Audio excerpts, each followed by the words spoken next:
Hello, good morning बच्चों। आज का हमारा टॉपिक है रोमन नंबर। और रोमन नंबर मैथ्स में लिखने के लिए, पढ़ने के लिए आपको ये बोर्ड पर लिखे 7 अल्फ़ाबेट्स को जानना बहुत ही ज़रूरी है और इसको आपको लर्न करना होता है, तभी आप जो है रोमन नंबर समझ सकते हैं। तो देखिए, आई को कहते हैं 1, वी को कहते हैं 5, एक्स को कहते हैं 10, एल को कहते हैं 50, सी को कहते हैं 100 और डी को कहते हैं 500 और एम को कहते हैं 1000। तो बच्चों फटाफट इसको लर्न कर लीजिए कि ये 7 अल्फ़ाबेट हैं इंग्लिश के जिसे हम रोमन नंबर लिखने में यूज़ करते हैं। जैसे आई को हम जो है 1 कहते हैं, वी को 5 कहते हैं, एक्स को 10 कहते हैं, एल को 50 कहते हैं, सी को 100 कहते हैं, डी को 500 कहते हैं और एम को 1000 कहते हैं। आपको बस आज मैं दूसरा स्टेप बताने वाली हूँ कि आप जब भी रोमन नंबर लिखें तो दूसरे स्टेप में आपको क्या याद रखना है कि दिए गए इन अल्फ़ाबेट में से किसी को भी 3 टाइम्स से ज़्यादा रिपीट नहीं करना है। अगर आपने रिपीट किया तो वो गलत हो जाएगा। जैसे हम आई को सिर्फ 3 बार लिख सकते हैं, सी को 3 बार लिख सकते हैं, एम को भी बस 3 बार ही लिख सकते हैं और अगर हमने इनमें से किसी को भी 3 टाइम्स से ज़्यादा लिखा तो वो गलत हो जाएगा। नंबर्स, रोमन नंबर्स का आज स्टेप 3 बताने वाली हूँ मैं आपको। बच्चों स्टेप 3 में आपको याद रखना है कि कोई भी बड़ा नंबर अगर रोमन नंबर में दिया जा रहा है, जैसे कि एल मतलब 50 होता है, तो आपको देखना है कि इस बड़े नंबर के राइट साइड में कुछ लिखा है या इस नंबर के जो है लेफ़्ट साइड में कुछ लिखा है। लेफ़्ट साइड में अगर हम जाते हैं तो इसका मतलब होता है कि उस नंबर को इसमें से माइनस कर देना है और राइट साइड में जाएंगे तो मतलब है कि इस नंबर में उसे प्लस करना है। जैसे कि अगर एल और उसके बगल में वी लिखा है तो इसका मतलब होता है कि एल प्लस वी। एल का मतलब 50 और वी का मतलब 5 इज़ इक्वल टू 55।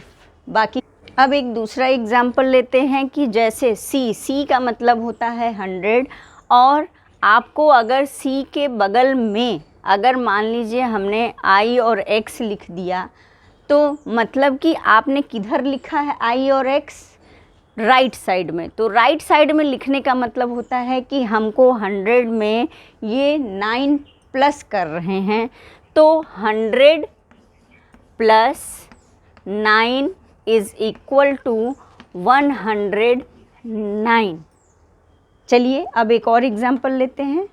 बच्चों ध्यान से देखिए कि जैसे ये सी है, अगर हमने राइट साइड में 9 लिखा था आई एक्स तो मतलब ऐड हो रहा था, और अगर हम लेफ़्ट साइड में लिखते हैं कि आई एक्स तो इसका मतलब होता है कि हम 100 में से जो है माइनस कर रहे हैं 9।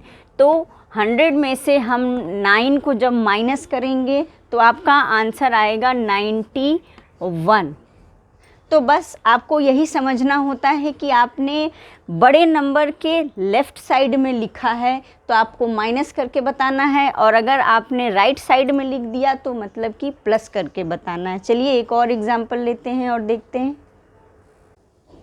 बच्चों एक और एग्जाम्पल लेते हैं, जैसे कि रोमन नंबर में 10 को हम कहते हैं एक्स, और अगर x के बाद में कुछ लिख रहे हैं जैसे कि v लिख दिया तो इसका मतलब होता है x प्लस v।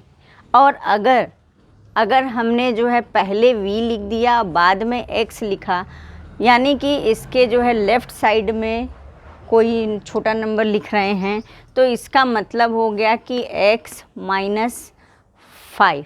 तो अब देखिए दोनों नंबर में डिफरेंस क्या है। मतलब कि अगर आप किसी बड़े नंबर के राइट साइड में जाते हैं तो प्लस करिए, और अगर आप किसी बड़े नंबर के लेफ़्ट साइड में जाते हैं तो मतलब कि माइनस करिए। और ये बात अगर आपने याद कर ली तो रोमन नंबर लिखने में कभी कन्फ्यूज़न नहीं होगी। तो चलिए x का मतलब होता है 10, तो हम 10 में क्या प्लस कर रहे हैं, v का मतलब होता है 5, तो 10 प्लस 5 इज़ इक्वल टू 15। वैसे ही अब यहाँ लेफ़्ट साइड की बात करते हैं तो x का मतलब होता है 10 और 10 में हम माइनस क्या कर रहे हैं, v का मतलब 5, तो 10 minus 5 is equal to 5। Thank you, bye bye. जैसे कि अगर एक नंबर दिया जा रहा है आपको कि लिखिए 609, तो बच्चों इसमें आपको क्या करना है, 609 यानी 600 बड़ा है और 9 छोटा है, तो आपको क्या करना है, ये 609 लिखा है तो सबसे पहले हम 600 कैसे लिखेंगे हम ये सीखेंगे। तो 600 कैसे लिखते हैं, D और C, यानी कि 500 में जब हम 100 प्लस कर दिए तो ये हो गया हमारा 600, इसके बाद 9 लिखा हुआ है तो हमको जो है 9 लिख देना है।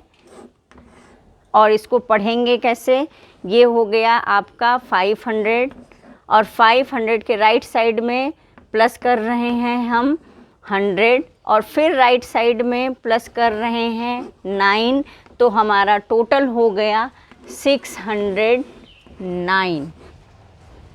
Bye bye.